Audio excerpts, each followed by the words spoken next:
함께 읽겠습니다. 여호와께서 아모리 사람을 이스라엘 자손에게 넘겨 주시던 날에 여호수아가 여호와께 아뢰어 이스라엘의 목전에서 이르되 태양아 너는 기브온 위에 머무르라 달아 너도 아얄란 골짜기에서 그리할저다 하매. 아멘. 기도하겠습니다. 하나님 아버지, 오늘도 주님의 은혜로 예수님은 나의 힘이고 능력인 것을 고백하며 믿음으로 살아가는 우리가 되어질 수 있도록 하나님 은혜를 내려 주옵소서. 우리가 주님의 은혜 가운데 살아갈 때에 흔들리지 아니하게 하여 주시고 또 우리에게 주어진 모든 일들을 믿음으로 간구하며 또 나아가기에 부족함이 없는 우리 모두가 되어질 수 있도록 복을 내려 주옵소서. 이 시간 범사에 감사하여 드려진 예물을 기뻐 받아 주옵시고 말씀을 나눌 때에 주님 우리와 함께하여 주시옵소서. 감사하고 거룩하신 예수 그리스도 이름으로 기도 올려옵나이다. 아멘. 예전에 그 화재 현장에서 이 소방관들이 하는 이 모습을 본 적이 있습니다. 불이 나면 당연히 우리가 뭐 할 수 있는 것들이 있다면 빨리 초기 진압을 할 수 있다면 빨리 해야 되지만 그게 아니라고 하면 뭐 무엇보다 빠르게 119에 신고해서 화재를 이 신고를 해야 되는 것입니다. 근데 이 화재가 나면 이제 불을 끌어오죠. 근데 이 불을 끌어오는데 소방관들이 끝까지 찾는 게 있어요. 그게 뭐냐면 잔불이 있는가, 어디에도 불씨가 있는가, 이제 그거를 찾죠. 그러니까 만약에 불씨가 조금이라도 있다면 뭐 아시다시피 그 소방대원이 쏘는 이 물살이 뭐 어마무시하잖아요. 근데 인정사정 없이 그 불씨에다가 그 물을 다 쏟아 부어버립니다. 그리고 감춰진 것이 있다면 그것을 그냥 넘어가는 게 아니라 뭐 벽이든 뭐든 이 불씨입니다. 바로 불씨죠. 그 불이 어디 숨어 있는가 찾으려고 하는 것이죠. 그러니까 그러니까 만약에 확실할 때까지 그 불씨를 찾고 과감하게 행동을 하게 됩니다. 만약에 잔불이 남아서, 그러니까 소방관이 와서 잔불이 남아서 그를 잘 관찰하지 못하고 그냥 철수한다? 그럼 다시 재화재가 나면 그 누구에게 책임이 있을까요? 소방관에게 있거든요. 그걸 완전하게 진압하고 이 화재를 끝낸 것이 아니라 다시 일으켰기 때문에, 그러니까 소방관들은 작은 불씨나 어떤 이 모든 것들을 용납하지 않습니다. 끝까지 찾아갖고 확실하게 이 불을 끄게 되는 것이죠. 우리의 영적인 삶도 그런 것 같습니다. 영적으로 우리가 어떤 죄, 하나님 기뻐하시지 않는 것은 조금도 우리가 남겨둬서는 안 되는 것이죠. 지금 이스라엘 민족이 가나안 땅에 들어와서 이 가나안 땅의 거민들과 이 전쟁을 치르면서 대하는 태도는 바로 이런 모습이에요. 하나님이 원하시는 건 조금의 잔불도 남겨두지 말라는 것이었어요. 그럼 물론 심판을 받는 그들의 입장에서는 너무나 잔인하고 좀 너무나 어려운 일일 수는 있습니다. 그러나 결국 이스라엘 역사를 돌아볼 때 잔불을 남겨놔서 나중에 결국 어떻게 됩니까? 그들이 올무가 되죠. 가나안 땅에 하나님께서 분명히 다 진멸하라고 했는데 진멸하지 못해서 그들이 섬겼던 우상, 그들이 섬겼던 어떤 이 죄악의 모습들을 그대로 답습하고 또 배우게 돼서 또 그들과 결혼하지 말라는데 결혼하고 뭐 이러면서 혼합되어져서 결국 하나님을 떠나게 되는 그런 이 죄악의 모습들이 이 이스라엘 민족 가운데 나타나게 됩니다. 그러니 하나님 입장에선 이 가나안 땅을 정복할 때 조금이라도 불씨를 남겨두면 될까요? 안 될까요? 안 되는 것이었죠. 그래서 하나님은 진멸하라 였던 것입니다. 사실 오늘 본문은 아직 이제 이스라엘 민족이 초창기 전쟁을 치르고 있는 장면이기에 철저하게 이 잔불을 제거하는 모습이 드러납니다. 오늘 본문에 나오는 여호수아 10장에는 이 아모리 족속의 5 왕들이 등장합니다. 근데 이들의 입장, 그러니까 아모리 족속의 왕들의 입장에서는 우리가 1대1로 싸워봤자 이스라엘 민족을 이기지 못할 것을 알았어요. 그래서 어떻게 하냐면 연합군을 만들죠. 이 5 왕들이 평소에는 뭐 가까웠는지 모르겠지만 위기가 오니까 하나가 됐습니다. 하나가 돼서 이스라엘 민족과 전쟁을 하려고 뭉쳤던 거죠. 그럼 이스라엘 민족에서는 어떤 걸까요? 위기일까요? 기회일까요? 오히려 위기가 아니었습니다. 왜냐하면 1대1로 싸우면 오히려 시간도 걸리고 도망도 가고 뭐 어떻게 할 수도 있는데 오히려 5이 족속이 하나로 뭉치고 전쟁을 하니까 한 번에 끝낼 수 있었던 거예요.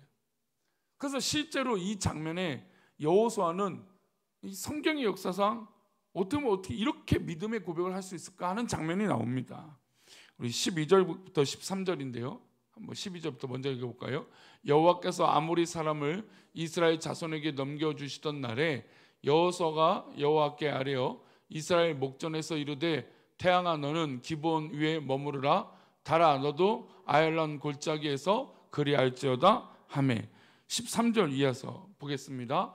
태양이 머물고 달이 멈추기를 백성이 그 대적에게 원수를 갚기까지 하였느니라. 야살의 책에 태양이 중천에 머물러서 거의 종일토록 속히 내려가지 아니하였다고 기록되지 아니하였느냐. 그러니까 이 아모리 족속과 전쟁을 치르는데 이 5 연합군이 한 번의 전쟁을 치러야 되는데 이게 시간이 부족했던 거예요. 싸움에서 이기고 있는데 뭐 아모리 족속이 많으니까 이 연합군이 많으니까 이거를 해가 지기 전에 끝내야 돼요. 근데 해가 지게 되면 어떻게 될까요? 잠시 또 휴전을 하고 또 다른 변수가 생겼던 거예요. 근데 여호수아는 여기서 하나님 앞에 놀랍게 고백을 합니다. 태양이 머무르라고 명령을 하죠. 하나님께서 허락하셨으니 이 전쟁의 책임은 하나님께서 져주신다는 걸 믿었던 거죠. 그리고 감히 인간이 태양을 멈추게 했던 이 말도 안 되는 역사가 이 장면에 드러나게 됩니다. 하나님 앞에 그 믿음으로 했던 이 여호수아는 그 고백을 하나님께서 들어주셨던 거죠. 태양이 머물고 달이 멈추기를 백성이 그 대적에게 원수를 갚기까지 하였다. 여러분 여기서 원수는 어떤 의미였을까요? 사실 이 원수라고 하는 장면은 이스라엘 민족이 이제 만나는데 무슨 원수였겠어요? 아니죠. 이 원수는 누구에게 원수였습니까? 하나님께 원수였던 거죠. 하나님을 떠나서 자기 마음대로 살았던 이 아모리 족속들, 우상을 만들고 하나님께 교만했던 이 아모리 족속들, 그들이 하나님 앞에 원수였던 거죠. 그들이 하나님 앞에 원수였으니 이 전쟁을 이스라엘 백성들이 하면서 그 원수를 갚고 있었던 겁니다. 근데 시간이 부족하니까 여호수아가 태양을 멈추게 했던 장면, 이 놀라운 장면이 여기에 나타나게 된 것이죠. 그럼 왜 이렇게까지 할 수 있는가? 서론에 말씀드린 대로 죄의 씨앗, 하나님 기뻐하지 않는 씨앗들은 완전히 진멸했던 것이에요. 그러니 그렇게 그 방법으로 완벽하게 싹 청소, 그러니까 뭐 이것을 전쟁과 이 말에 표현한다는 건 적합하지 않지만 이 하나님의 입장으로만 보는 겁니다. 그죠? 그냥 완벽하게 깨끗하게 정리할 수 있는 시간을 가졌던 것이고 그 시간을 하나님께서 극적으로 허락하셨던 겁니다. 그래서 큰 역사를 이룹니다. 거의 다 섬멸했습니다. 그리고 그들은 그들의 베이스 캠프인 길갈 진영으로 이스라엘 백성들은 다시 돌아옵니다. 뭐 이쯤 되면 놀랍지 않습니까?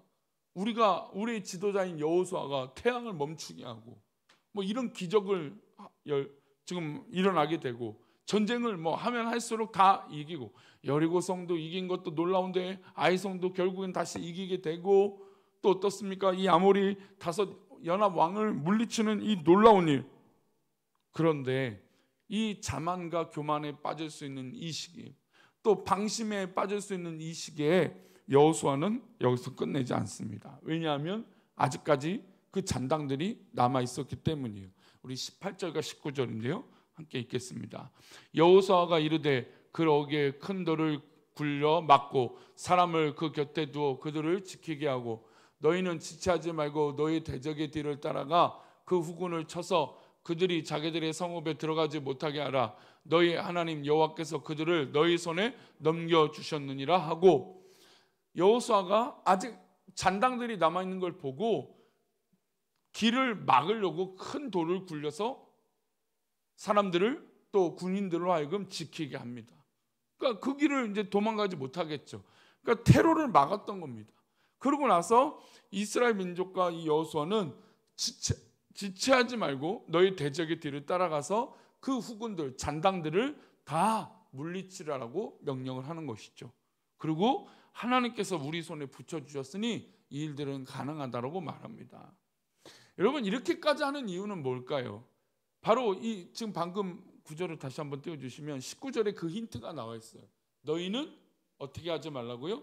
지체하지 말라는 거예요. 여러분, 죄악의 문제, 하나님 기뻐하시지 않는 문제는 우리가 지체하면 안 돼요. 방심하면 안 돼요. 타협하면 안 돼요.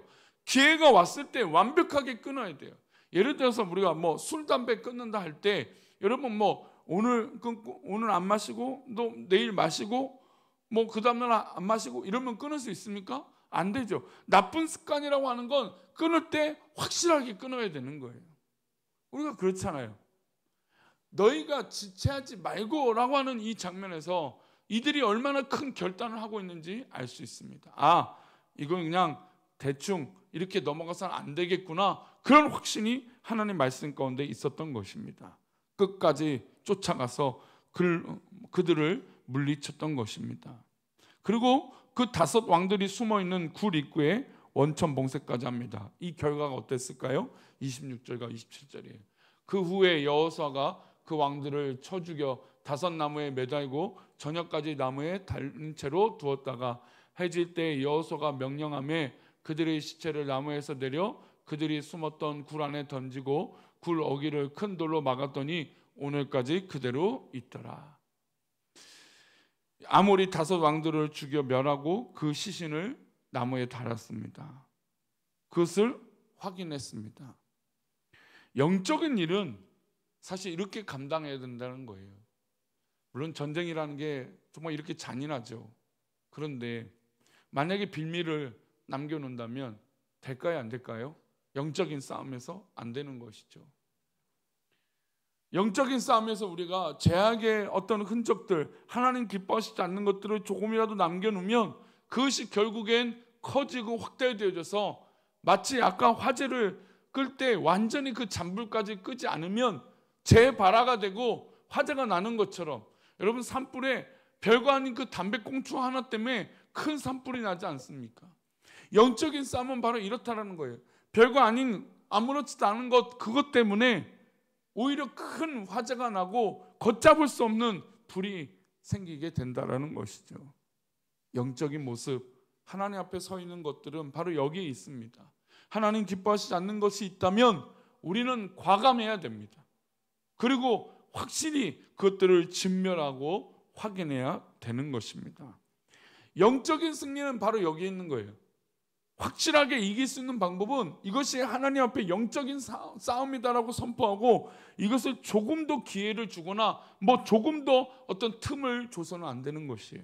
우리 영적인 자세도 마찬가지예요. 우리가 만약에 빈틈이 발견되면 어떻게 될까요? 마귀는 그 빈틈을 가만두지 않을 것입니다. 이번 주 이제 돌아온 주일의 설교를 바로 이런 부분을 하고 싶어요. 우리 가운데 영적인 싸움을 하는데 분명히 이 세상 가운데 마귀가 우리를 괴롭히고 우리를 넘어뜨리려고 해요. 여러분, 그때 우리가 만약에 빈틈이 있고 만약에 잔불이 남아있다면 어떻게 하시겠습니까? 안 되겠죠. 이 새벽에 우리가 기도하는 건 그 잔불을 끄는 것이에요.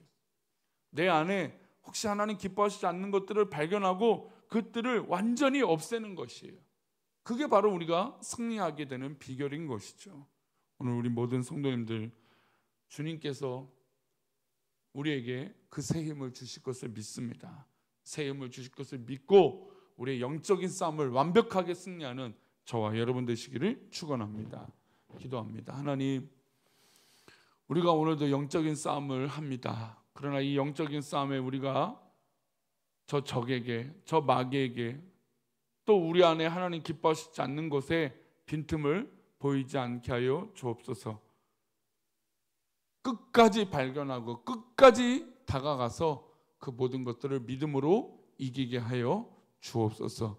우리 귀한 성도들, 믿음의 성도들 그렇게 오늘도 살기를 원하옵고 정말 하나님 기뻐하신 그 일로 인하여 살아가며 나아갈 수 있도록 복을 내려 주옵소서.